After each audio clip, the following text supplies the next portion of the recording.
In order for any of the changes to take place that we're seeing erupting in the world today, whether they be protests, whether how we handle viruses, how we interact and change and with other people, has to come from how emotionally intelligent we are, because it's our attitudes and behaviors that are going to influence the world that we define and the cultures that we grow in business going forward.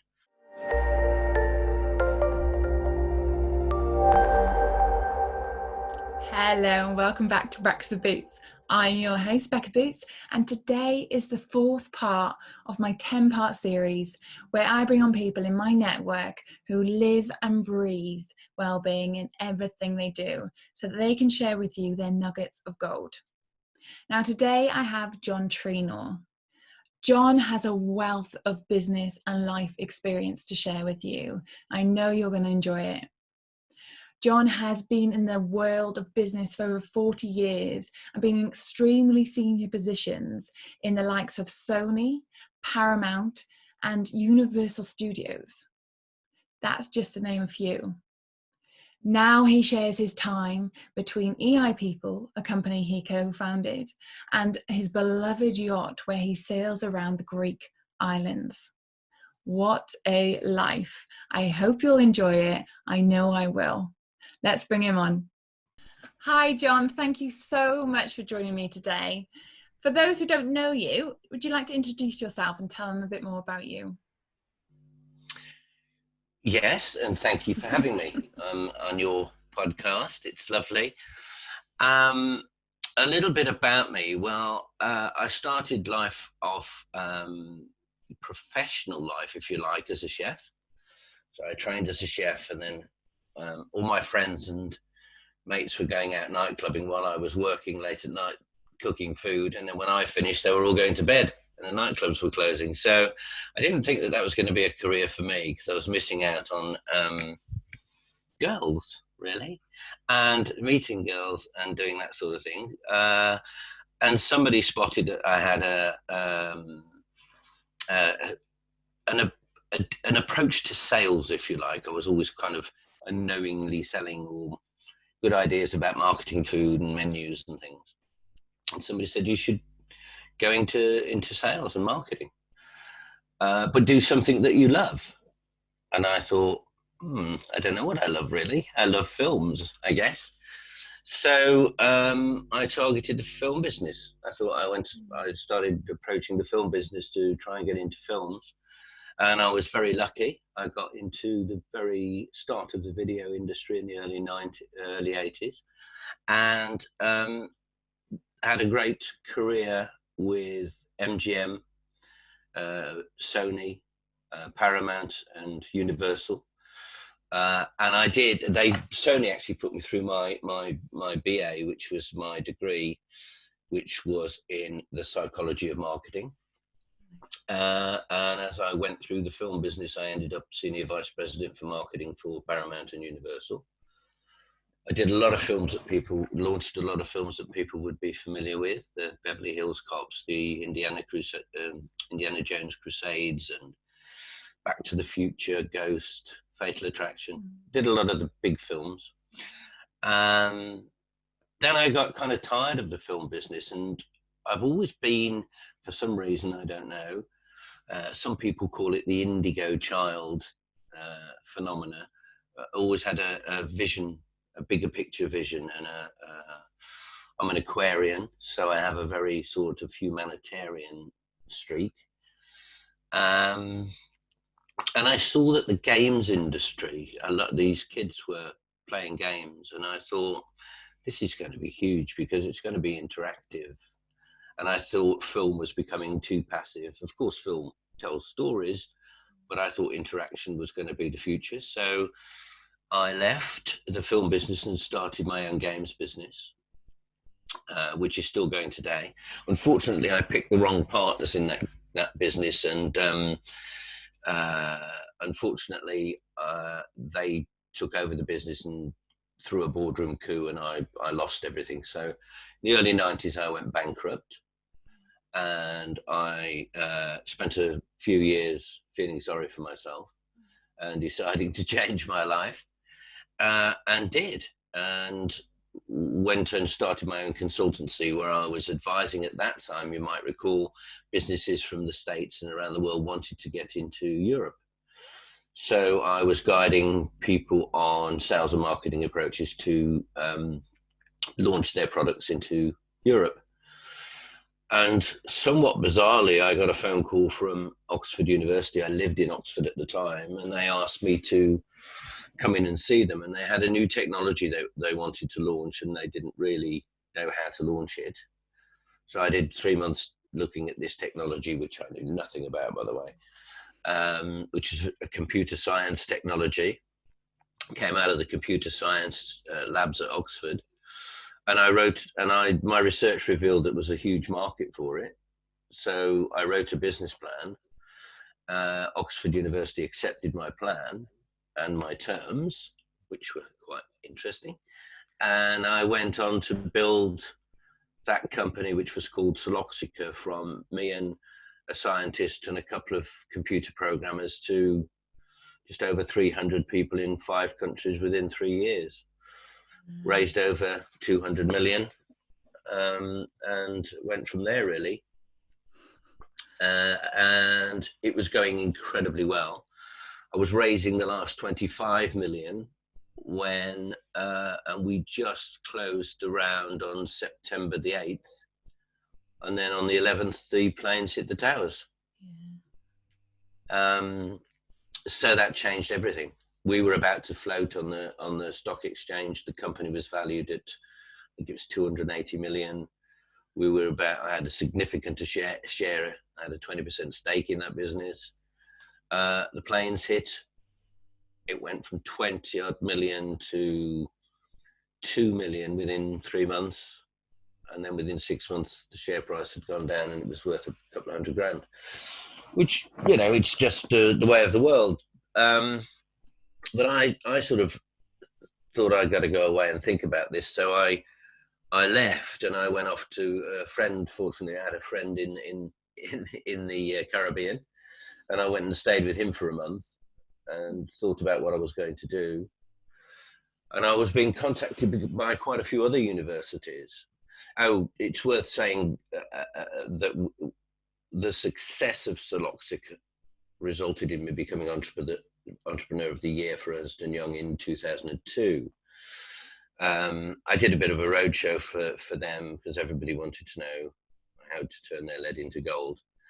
And it wasn't as easy as that, obviously.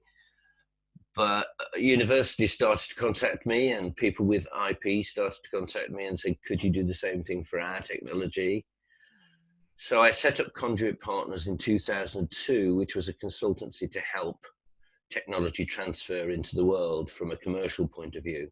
In other words, validating the technology, validating the marketplace, aligning the offer to that marketplace, and making sure that there were right people to execute the business. And I did that for 10 years, and we attracted 15 funds worth about £4 billion of investment into early stage businesses. And we became part of the criteria that had to be met before the funds put the money into these startups. So it was quite a significant business. But this is where it started to turn, because I realized in evaluating these businesses that I was more interested in the people, because it was the people really that were making these businesses successful, their passion, their drive, their vision. And having done a marketing degree in the psychology of marketing, I become more and more interested in the psychological side of it. I was on my own personal, spiritual, psychological and emotional journey at the time as well. And I decided to focus much more on the people side of things. And therefore I went back to school just before I was 50 and did a 5-year course training as a transpersonal psychotherapist and counsellor. But the catalyst for that was something called the Hoffman process. I don't know whether you're aware of the Hoffman process. No, it's an amazing process that is 8 days residential it's kind of like getting 3 years therapy in 8 days. Oh. So it's quite intense. Yeah. But I'm a big fan of the Hoffman process, and that was a big catalyst for me. I was subsequently contacted by Tiger Aspect, who were making a television program called The Big Silence. And that was 3 days, that was 8 days in a monastery, but 3 months filming in total silence. So that 8 days in that monastery, which is all on, it's a BBC TV series that you can get, I don't know, you can Google it, I suppose, get it on YouTube, about how I was the busy businessman and how could silence affect my life. I was in it with 5 other people from different walks of life, and it was a very cathartic experience.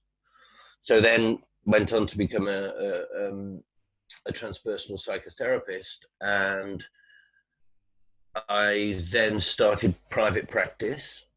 I had a practice in Harley Street. A very good friend of mine, Professor Greg White at the Centre for Human Performance, took me on as the consultant psychotherapist there. And then I had a practice in Oxford and went from there.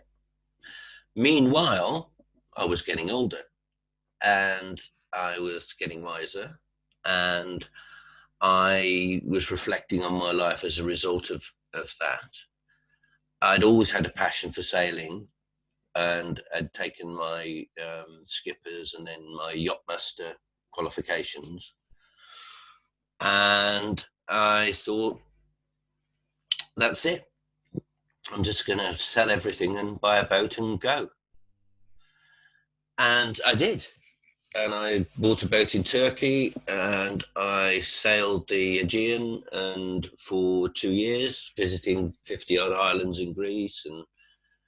And I had some friends out, and one particular friend who was a CEO who was very stressed at the time, going through a bad divorce, came out and he spent a week on the boat with me, and he said, "You've got to bottle this. This is just heaven. Not only the sailing, but being with you and listening to you as a therapist and as a emotional intelligence expert, it's been very cathartic for me." And he had a big, usually happens about day 2 or 3 on into the boat, into the sailing. We only sail in gentle weather and we sail into some beautiful places, but he had a moment where he turned around and said, "I get it. I've had a light bulb moment. I've let go of the anxiety. I've let go of the angst. And John, you've got to get other people out onto the boat and do exactly what you do." So that's kind of what I do now. I'm on the boat all summer, although clearly I am not on the boat at the moment. But I'm flying back on the 1st of July, and I've still got lots of, I only have guests out who are friends, followers, or people who've got mental health issues or emotional health issues, which we can come on to, I'm sure. So that's kind of my background and where I've got to today.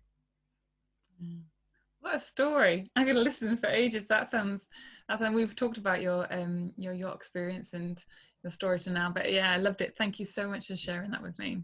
No, it's a pleasure. I mean, that's basically who I am and where I came from. There's a lot more to it than that, obviously, but yeah. So you do a lot of work in emotional intelligence with EI people, and like you mentioned just a moment ago, you have quite obviously a wealth of experience in mental health with training to be a therapist, and we've had discussions before about mental health versus emotional health and how they interlink. Do you want to talk a bit more about that and your experience with it? Yeah, I think that it's been a bit of a penchant for me. Can you still see me okay? I can, yeah. I mean, a lot of people say there's a lot of talk today about mental health. Celebrities and people coming out saying, "I've got mental health issues," or "let me tell you about their mental health issues," and whatever, and emotional health.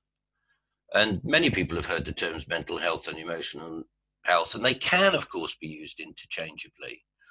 You may even use them as synonyms yourself. However, mental and emotional health have quite different meanings, and I think they get a little bit mixed up now and again. But I think now people are becoming more interested in how to better take care of their general well-being. They're looking into it a little bit more. But the phrase mental health is used every day, from being the subject of news reports to coming into casual conversation. But few people really know what it means. And of course, mental health influences our thoughts and our actions, and it covers three main topics of well-being, I think, which is your psychological, social, and emotional aspects. The status of your mental effect can really affect all aspects of your life. Your ability to manage stress is probably the most well known, and how well you maintain your relationships with others. There are a range of symptoms which links into emotional intelligence, which I'll come on to. You yourself will know there's a wide range of symptoms associated with mental health problems, including severe changes in mood, feelings, lack of energy, overeating, undereating, insomnia, the list goes on. An increased use of drugs, alcohol. I myself have seen my alcohol intake take off during this lockdown. Yeah. But like mental health, emotional health can be used in conversation. So if people aren't quite sure about the terminology, emotional health is having both an awareness of your emotions and your ability to manage and express those emotions. They're not necessarily mental health issues. I, for example, have worked in Prospect Park in Reading and Broadmoor as a psychotherapist, where I've witnessed mental health, and extreme mental health is very, very distressing. There's no instant fix for bettering your emotional health. However, there are many steps you can take to improve it, like you can your mental health. But if we are processing, we're emotional beings, right, at the end of the day, and emotionally we feel something that affects us mentally, how we choose to receive that information. An important distinction between mental and emotional health is that you can experience mental health issues while being emotionally fairly stable, and vice versa. But I really do think that the scope of the two terms needs to be defined better. Mental health has a big stigma in business, and I'll come on to that shortly. But the wider scope of mental health puts it in sharp contrast to emotional health, which is more focused on actually understanding and managing your emotions.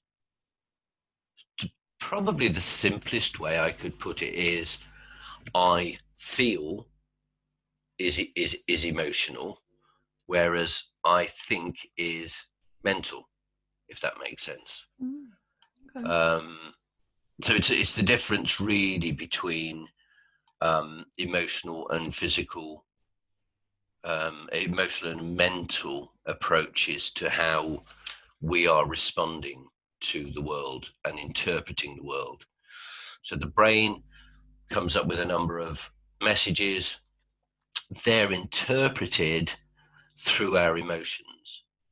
However, it's the emotions that really have started that thought process. I feel down, therefore I'm depressed, is a simple example. Does that make sense? Yeah, it does. It does.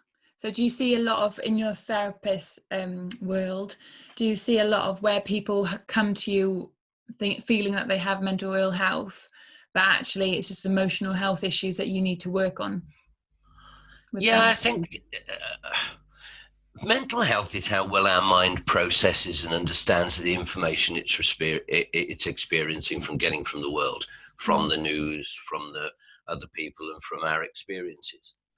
Whereas in contrast, emotional health involves our ability to manage and express the emotions that arise from the information you're gathering. So they're not actually, they're very related. The terms mental health and emotional health are used interchangeably a lot, but they're distinct. They're very distinct. Mental health refers to your ability to process information. Emotional health, on the other hand, refers to your ability to express feelings which are based on that information that you've received and that you're processing. Yeah, that makes sense. I feel like if you look after your emotional health, so you're able to kind of deal with the emotions that are arising and how to kind of work with them. If you deal with your emotional health day to day, then you can support your mental health longer term in terms of, you know, preventing things like depression and anxiety, because you're dealing with your emotional health on a regular basis. I think it's worth saying here as well, Boots, if I can call you Boots, You can. noticing upsetting emotions when they arise enables you to name them, because you can say, I feel down today, I feel blue. I'm sure it's a mood thing. You know, the mood I am in today. You can set that mood when you get up, and sometimes it's not controllable. You can't. Catching your own self-judgments is important, because people judge the fact that if I'm feeling like this, I may be mentally ill. So I encourage people to open their curiosity, and I use mindfulness to help people, really. So emotional triggers that can increase in situations like we are in now arise from fear, guilt, trust. We lose sight of our values. We lose sight of who we are. The world's changed so much. We become unstable. And I think that, you know, whilst depression, anxiety, stress, poor body image, grief, loss, major changes like this can all affect us, and they can affect us mentally. Of course they can. They affect us emotionally first, I think. I think we get into an emotional state that then starts to trigger the mental thought process. And sometimes it's hard to know if what your experience is depression or sadness or worry, whether it's a storm that's going to pass over, or how long that storm is going to wait to go to last, and can you wait it out? Yeah, absolutely. And so you mentioned about emotional intelligence and your AI people company. You tell me a little bit more about that, because obviously you co-founded that. I know you're semi-retired between your lovely yacht and EI people. So what kind of work do you do with businesses, and how does emotional intelligence play into the business world now? I think it might be worth exploring emotional intelligence first. Okay. I think that you know, a lot of people, particularly males, don't understand emotional intelligence, and I don't mean that to sound a sexist remark, because I myself, as a male for a long time, as previous partners may verify, that I wasn't as in touch with my emotions as I thought I was, and therefore, as a male, I've focused a lot. Ironically, I've focused on bringing mental and emotional awareness, intelligence into the workplace. I wrote 5-6 years ago. I wrote, along with a colleague of mine, Laura Payne, the first mindfulness leadership program for Cranfield Business School and University, where I became faculty lecturer. And that was really interesting, because we had a lot of interest from businesses who are now feeling that traditional training techniques and traditional approaches are becoming outdated and a bit staid. So emotional intelligence focuses on the personal changes that you may choose to make. You may not choose to make them, but in order to get the best out of yourself, to truly engage, and I mean truly engage, rather than I'm fine, I'm okay, yeah, it's all good.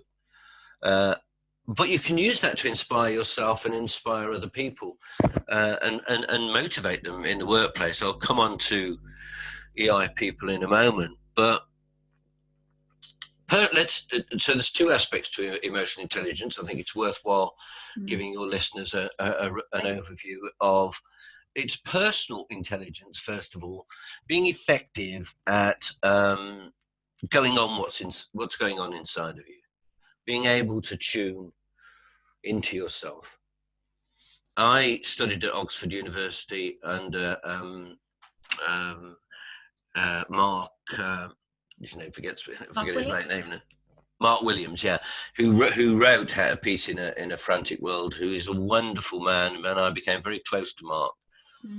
But what I wanted to do is I didn't want it just to be about mindfulness or just to be about emotional intelligence, or just, I've sort of fused them all together to bring them into a very simple, I'm an everyman, right? I need it in plain English, really. If they go off into all sorts of woo-woo land, I can't cope with that. But personal effectiveness of picking up what's going on with you is increasing your self-awareness without being too worried about doing that. And you can do that gently, and taking appropriate actions really to manage yourself, which is self-management. So personal intelligence is about, personal emotional intelligence is about self-awareness. How aware are you really? And how do you manage that? How do you manage that when you get in an extreme emotion like anger or frustration or anxiety? And then, of course, as the interpersonal aspect of it is being effective, particularly in these lockdown days, of what's going on for other people. So your awareness of other people and taking appropriate actions to manage those relationships in a more emotionally intelligent way. And a lot of people, we are all about we or I. And whilst I agree, we're all at the controls of spaceship us, steering it through the universe, and our first priority should be ourselves. But in order for any of the changes to take place that we're seeing erupting in the world today, whether they be protests, whether how we handle viruses, how we interact and change and with other people, has to come from how emotionally intelligent we are, because it's our attitudes and behaviors that are going to influence the world that we define and the cultures that we grow in business going forward. So emotional intelligence is about behavior, our attitudes, and our feelings. So I interchange between emotions and feelings, but they're more or less one and the same thing. Personal intelligence, to reiterate, is self-management, it's self-awareness and self-regard. And relationship management comes under interpersonal intelligent awareness of others and regard for others. There are 16 aspects of emotional intelligence, from attitude, feeling, self-management,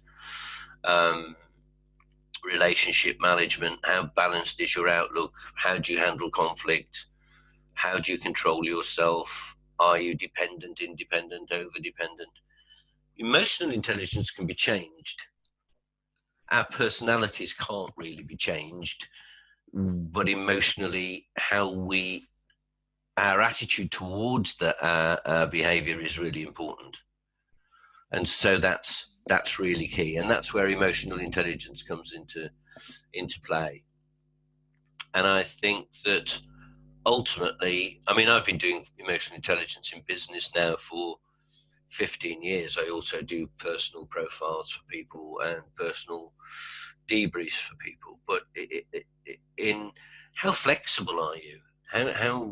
How flexibility might not be part of your emotional intelligence, or you might struggle with change, and how to approach change. And at the end of this session, you've asked me to give a takeaway, and I'll bring it back to that really. How well do you connect with other people? Do they hear you? Do they see you? How authentic are you? Are you really authentic, or do you wear different masks in different environments and different days to different people? What's your relationship with trust like? I mean, trust is going to form a huge aspect of how we go forward in the world now. Do we trust the governments? Do we trust other people? Can we balance that outlook in ourselves? When you see the huge collective of people protesting, one has to remember that they're each individuals with their own love, hopes, desires, and fears. And how in touch are they with their emotional expression? Because these protests are a demonstration of their emotional expression, and how they control that, and how far they're prepared to go, which is important. How they handle conflict. Are they passive? Are they assertive? Are they being over-aggressive in pulling these statues down? I mean, I'm not a judge or here to judge or criticize anybody, but I think they're very important questions that we should ask ourselves about the relationship to ourselves and the outside world. You know, are we interdependent people, or are we dependent on the views of others? Are we just sheep following the crowd, whichever crowd we may want to follow? But understanding, building and managing our own strengths. This time of reflection that people have had, part of emotional intelligence is reflecting, the degree to which you can enhance your emotional intelligence by reflecting on what you feel, what's come up for you in these times of lockdown. You know, the fear that you could catch a virus tomorrow and you could be dead in a week. That's affected a lot of people. So emotional intelligence is certainly becoming more and more important. The term new normal seems to, I'm not terribly keen on the new normal, because I don't necessarily know what normal is in the first place. But that's come to the fore these days, and I worry about it, if it's a new normal or it's just a redefinition of how we approach life and the world, and therefore your emotional intelligence becomes increasingly important. Your self-management, your self-approach, how your attitude is going to be going forward. Is it ideal? Are you critical? Is your attitude critical? Are you submissive? Are you just blocking any potential that you might have to be able to contribute to it? How you feel about things. Are you passionate? Are you present? Self-focused? Are you focused on others? Are others more important than you, and therefore you tend to neglect yourself? Or are you less aware and bury your head in the sand? I mean, there's any number of ways that we can do that. And then ultimately that leads to, how are you going to behave now? How are you going to behave now? Are you going to become more effective as a human being, a mom, a person, a professional? Are you self-driven? Or are you limiting yourself? Has this limited you? Has this experience that we're going through shrunk you? Do you feel smaller as a result of it? Or can you rise out and become bigger, bolder, and make decisions in your life that are going to help you and perhaps other people? So that's the, sorry, it's a bit convoluted. That is the background to emotional intelligence. We've been doing that into businesses, usually at the board level and upper to middle management level, with HR professionals for some time. Mainly because if you get them to buy in, then they can drive that down into the culture. So the workplace, as we know, is changing. And I think I wanted to ask the businesses out there, to be honest, and ask, are they ready to really embrace this change and how they're going to do it? So we at EI People started to ask some questions about how of businesses and what they needed. And there are going to be redundancies. What's the selection criteria for that? Are you going to support them? What about A lot of people say, well, they're going to be redundant, so once they've gone, they've gone. But how are the staff that remain in the business going to feel? Are they going to feel jittery and nervous that it could be them next? Or are you going to include them in building a new culture based on, being agile, being robust and more resilient? Reintegration. A lot of people now are going back into work, and whilst their technology has been fantastic, how do you find that new culture? That new, what is the framework you're going to put into place to enable this flexible working? Many people in our research have said we're frightened to go back to work. Yeah. We can work effectively from home. I don't want to go into an environment with a perspex screen between myself and another person.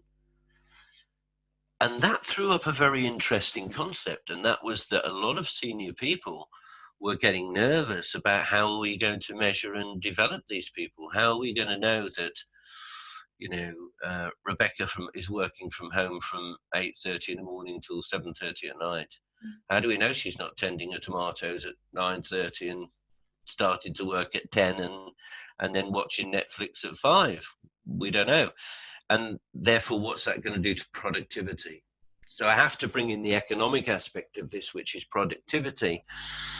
And I think, having been a CEO, I think resilient, flexible, and engaged, empowered employees, putting them into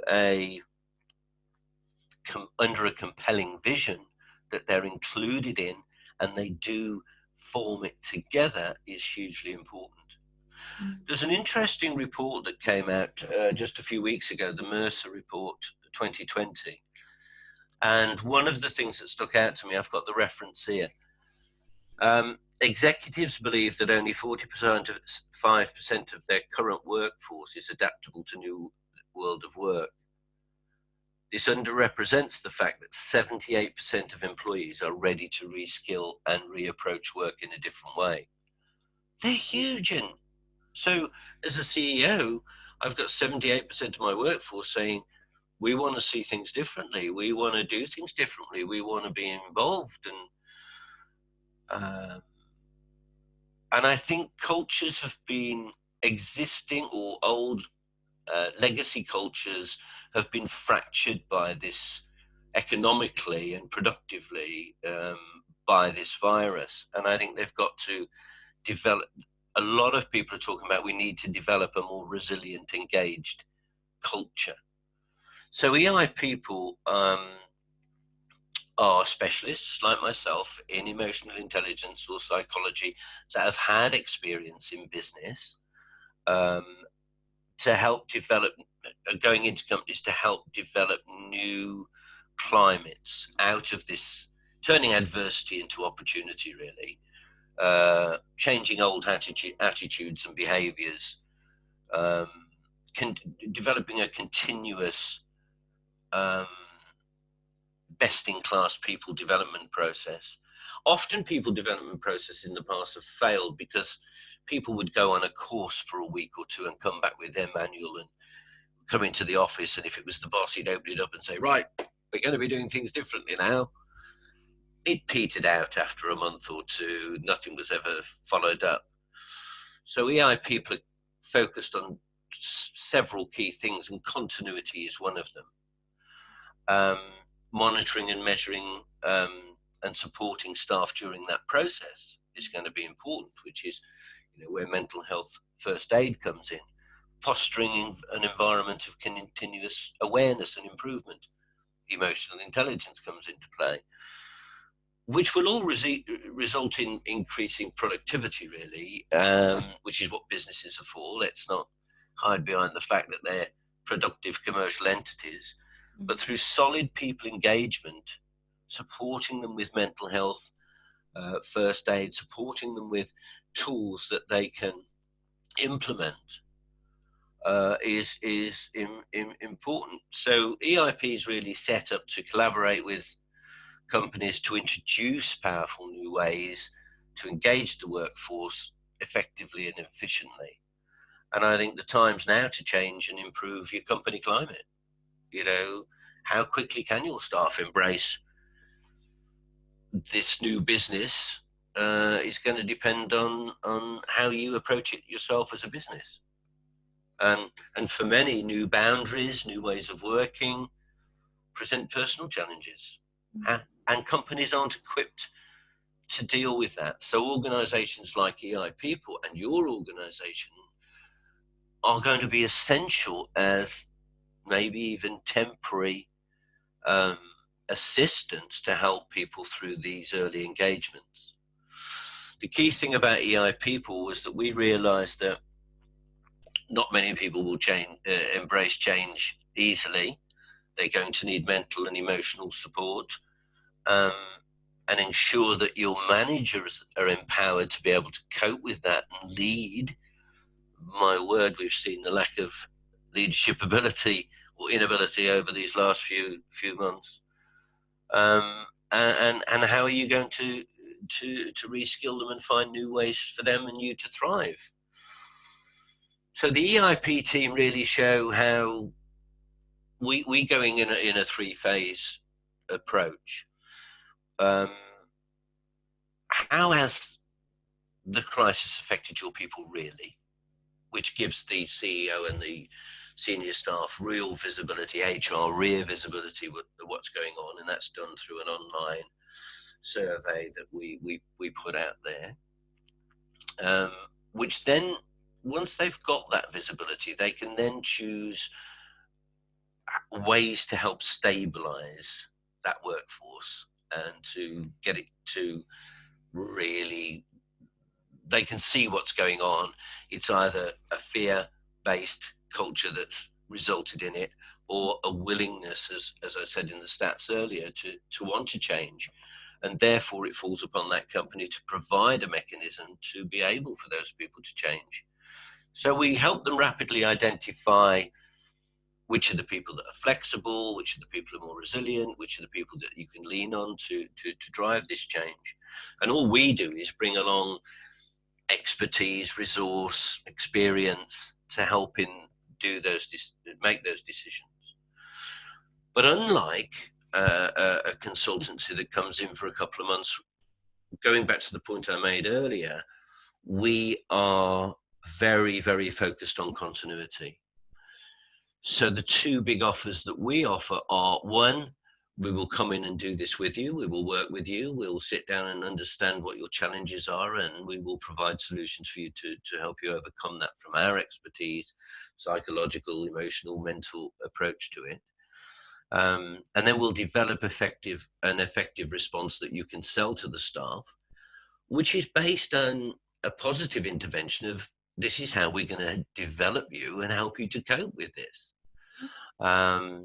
We're going to educate their managers with them and establish a new agile climate of trust. Trust has got to be fostered through collaborations.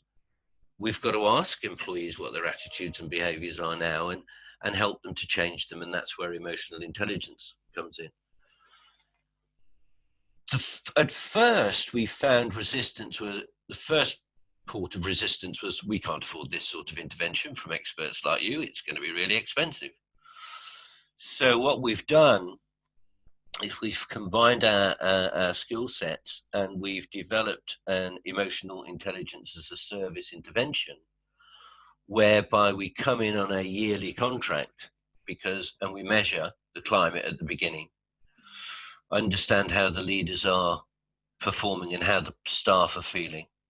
We then put in personal development programs for each of those members of staff. We give them an app so that they can monitor it, and we call them every month to see how they're doing. And then we measure them at the end, month 11 actually, we measured them again to see how the climate's changed. And if, for example, you take one leader and 10 direct reports, that works out at about £5 per person per day. And billing them monthly, it's around £2,000 a day for a team like that. £2,000 a month, I beg your pardon. £5 a day, £2,000 a month. £2,000 a day is a bit steep. That we know. But that is actually the thing that's been the trigger for the interest in this. Yes, it's the let's reskill them in a different way. What were considered 5 years ago soft skills are now essential skills. Support them with training in mental health first aid and how to respond if some people are struggling, and they will.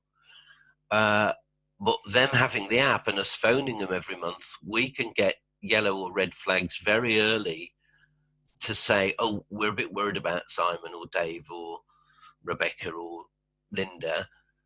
Maybe we should put some sort of intervention in place, or they might need a little bit more attention than some of the other people, because some of the other guys are flying in this transition.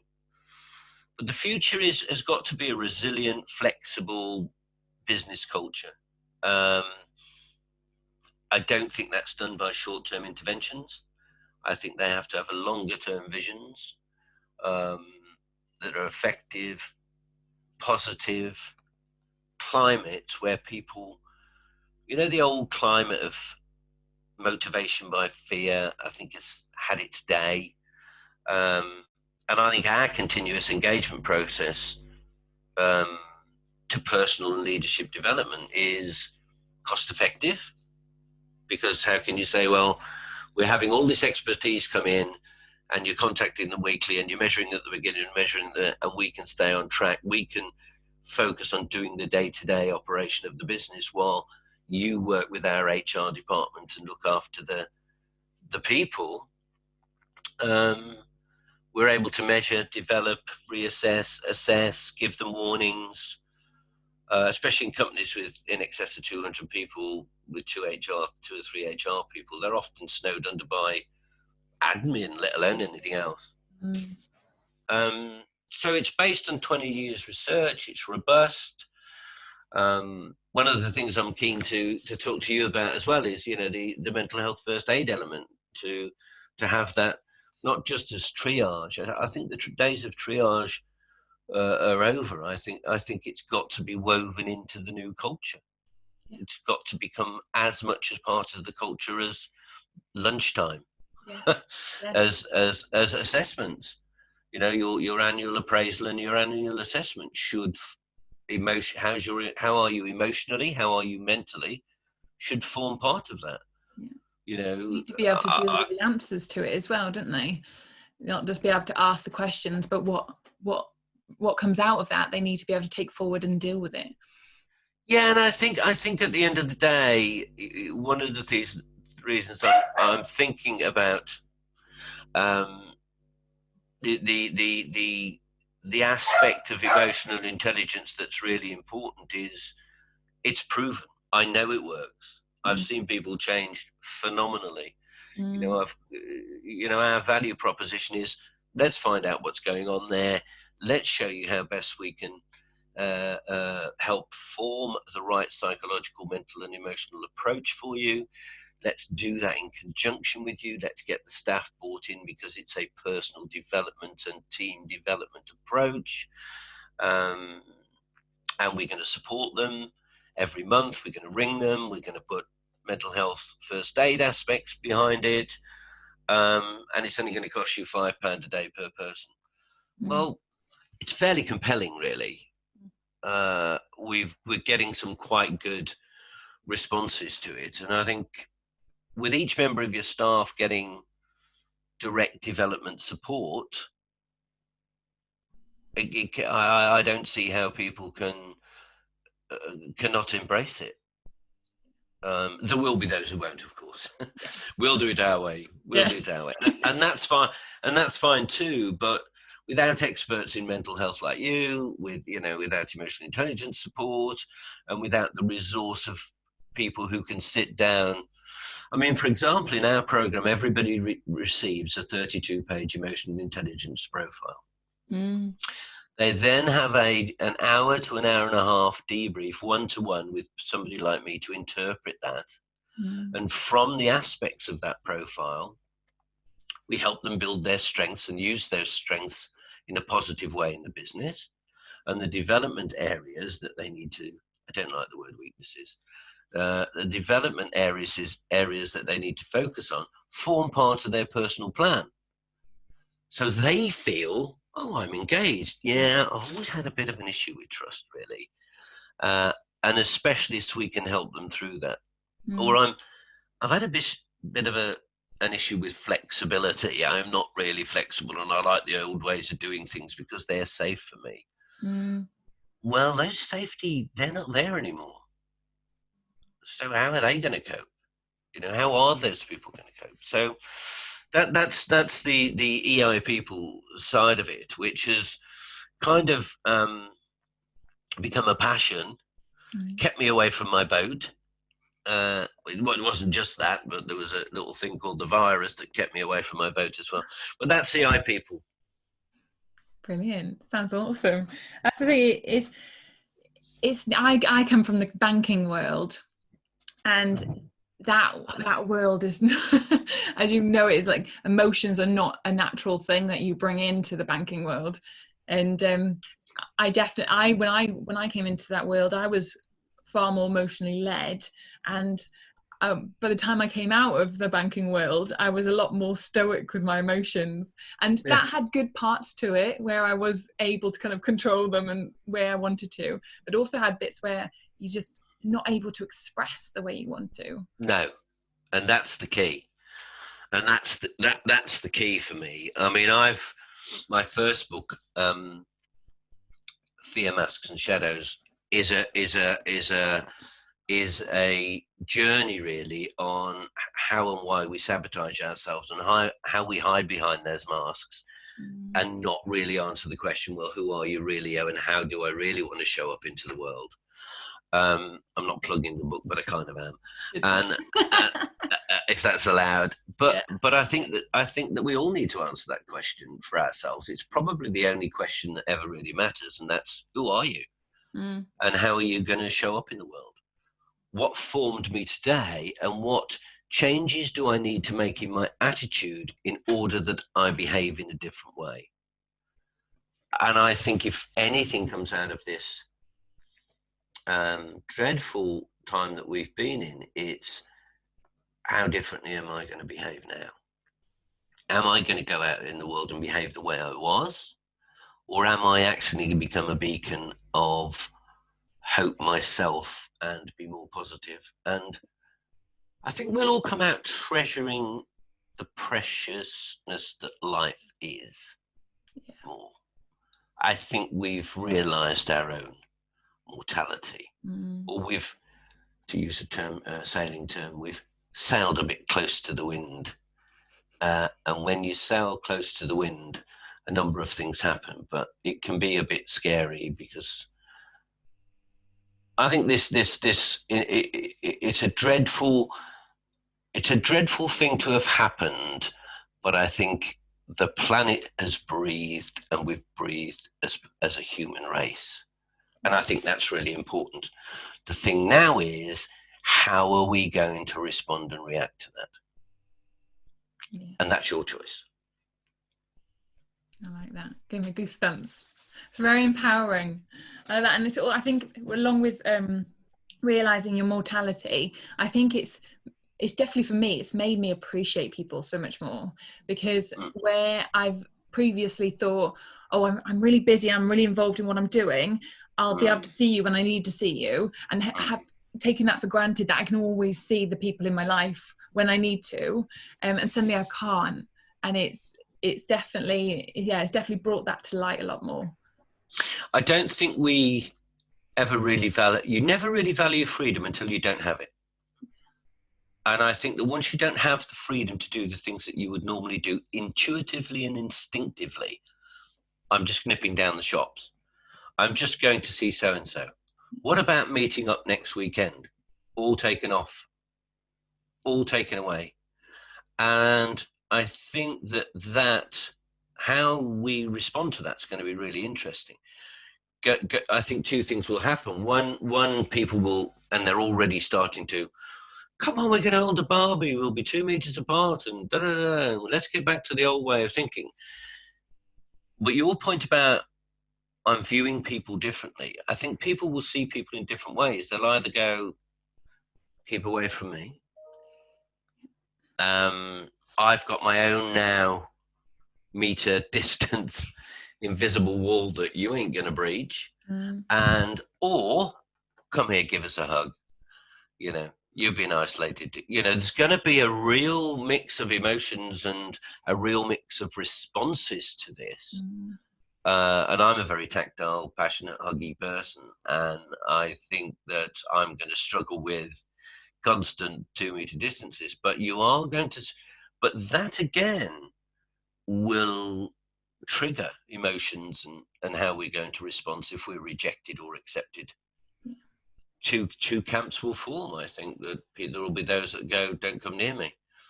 God alone knows what the dating scene is going to be like. It must be, you know, first of all, you got to get past what they look like because they're going to all be wearing masks. Everyone needs really sensitive eyes. I may have more success. But yeah, I'm really wearing that now, John. Nope. I'm really handsome under here, and or then how do you get together? How do you take the 2 meters to 1 meter to no distance at all with somebody you've never met before? You know, you're going to have to provide. I would imagine I should start typing out my own personal history of what I've been doing in lockdown to be able to verify that I'm actually. I think we'll all have badges in the end that you're COVID free or whatever. Little signs. But I mean, it's going to be interesting, isn't it? I think that we're all underestimating it just goes back to your point. Everybody's dying to get back out there again. But how am I going to get back out there again? You know, we're lining up at Tesco's and Sainsbury's. We're lining up. I mean, the queues, I was staggered at the queues just for people to get a McDonald's. It's just, wow, that's going to change society. Yeah. People don't even want to get in their cars again, you know? No. It's bizarre. No, we saw some family on Saturday. For the first time I've seen anyone since, about 3 months. And it was really strange because I'm the same as you, John. I am so tactile and hugging people, and I was touching people's arms and stroking people's faces. I'm that kind of in your face kind of person. And that, not having that connection when you greet people, really just, it changed my energy. And afterwards I felt really kind of drained. I didn't get the same kind of energy buzz from it. I didn't get the same nurturing feeling from it. I just felt like, like it was very strange. Very strange. Yeah, but if you notice your language, it was I felt and I'm feeling, and they were all emotional responses. Yeah. That then inform your mental.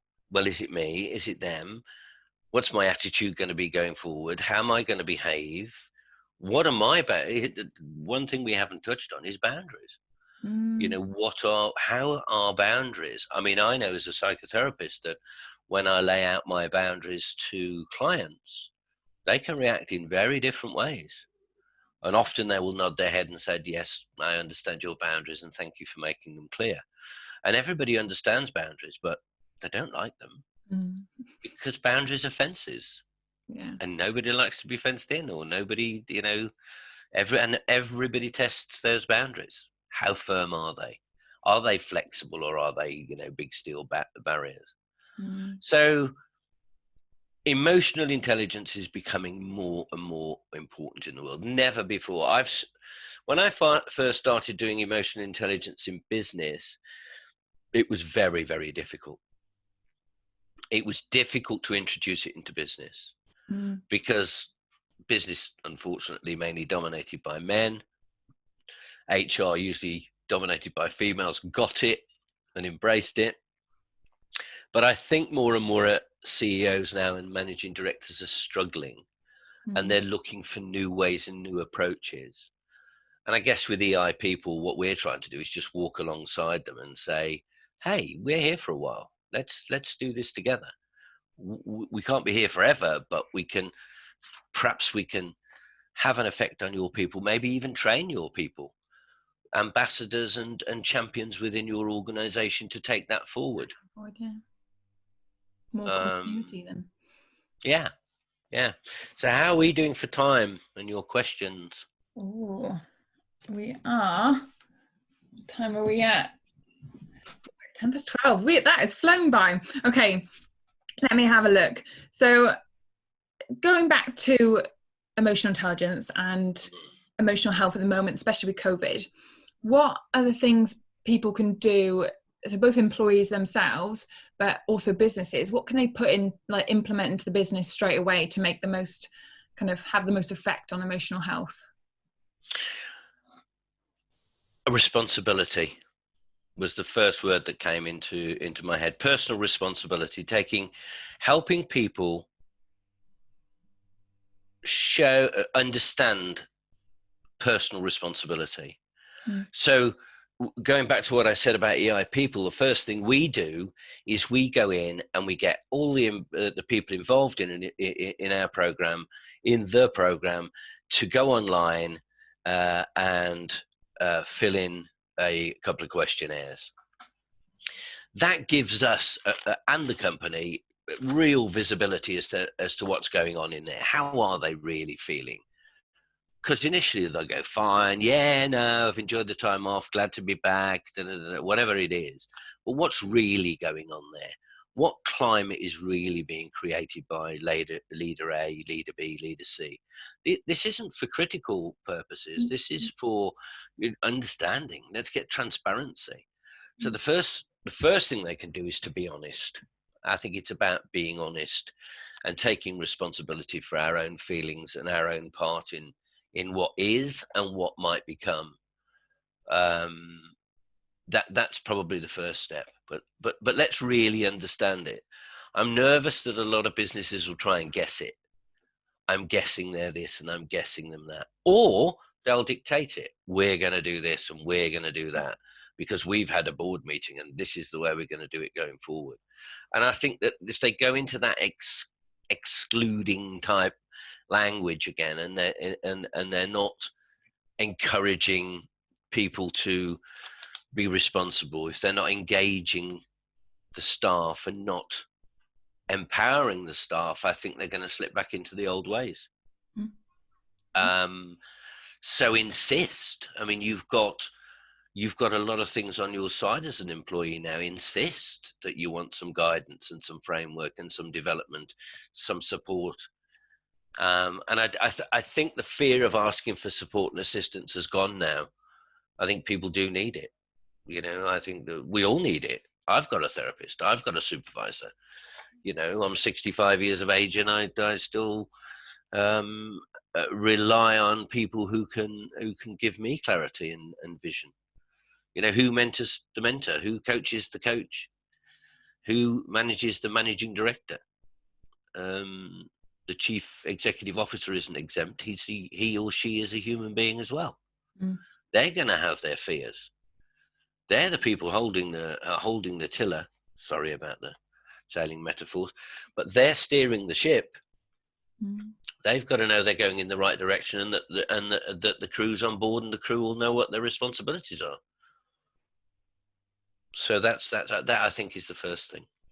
Yeah, massively. And that goes back to what you were saying as well about aligning people to the vision and bringing them in on the vision, because that is so key for motivation, to feel like they're part of something greater and that they can follow that same route that the CEO is painting. When I ran my consultancy Conduit Partners, we evaluated over 600 companies over 12 years. And one of the things that we did was involve the key people and the staff in creating that vision. It's no good saying these are our values, which are usually platitudes that are stuck up on the sales wall or the walls of the office, to say that we are customer focused and we care about our people and all that bullshit that they salute at that flag that they had nothing to do with designing. And I think people have got to say, well, actually, what do we believe in? What are we going to go out there? What is our brand ethos going to be now? What are we going to stand for going forward? And let's not make it pithy platitudes that we stick up there that we think are going to motivate people when they look up, because that's bullshit. Yeah. You know, it's being honest and authentic about how we go forward from this is absolutely critical if we're going to effect positive change, empower, and really get people to not only survive from this, but to be flexible enough to adapt from this, to recover from it, and to thrive from it. Mm. Yeah, very well said. I like that. So in terms of time, I have, I have my one kind of question that I like to ask, because everything I do is kind of built around giving people that power and like empowering people to take care and control over their own well-being. So everything I do is kind of like, what can you do right now to improve your emotional health, improve your well-being? And that's my question for you. So what one thing could people do right away to improve their emotional health and well-being? You're expecting to get one thing out of me? A golden nugget. I know. I'll give you 3 minutes. Go. Okay. Develop your resilience, your personal resilience. I think there are four aspects of resilience. So it is resilience, but I'm going to put some caveats in. Survive. How are you now going to respond from this adversity? Adapt. How you're going to adjust and change as a result of it. How are you going to recover? How you're going to bounce back from this? And then finally, thrive, how you're going to grow and become more resilient because of it. So the four aspects of resilience really are survive, adapt, recover, and thrive. So that the one nugget is, it's all down to you. It's your attitude, your behavior, your choice. You're flying spaceship you through the universe. You're at the controls. You take control. Love that. And get support from people like me and you if you need some guidance. Yeah, that's what we're here for. Exactly. I love that. Very succinct and very useful. Thank you. So one, before we go and end on the marry habit, one question. Where can our listeners find you if they want to find out more about everything you do? At eipeople.co.uk. If it's personal psychotherapy, it's john@jontreanor.com. My phone numbers are on there. On EI People, it outlines what we do on there. We're more than happy to talk to people. You can contact us, contact numbers there. LinkedIn. And for the sailing, it's under Santipurna Retreats. Santipurna means peaceful. So it's so the sailing, it's on Santipurna Retreats on Instagram. Everywhere else, Jon Treanor or eipeople.co.uk. And we're on most of the social media. And I think if people want to find us, they can find us. Brilliant. Yeah. I can't wait to go on the sailing trip as well. I'm coming. I'm going. Do come. I mean, yeah. Actually, one bizarre final thing. I'm getting inquiries almost daily now about people saying, "Have you got room for a week on the boat for me?" And I don't charge a lot of money. It's not there to make money. It's there to help people and give people who wouldn't normally have a chance to sail on a private yacht in the Greek islands to come out for a nominal fee of just covering the costs. And it's not for profit sort of thing. It's and they'll get something out of it. Yeah. They get stuck with me for a week for a start. I don't know whether that's a good thing or a bad thing. It sounds brilliant. People diving over the yacht. Yeah. I've had enough of him.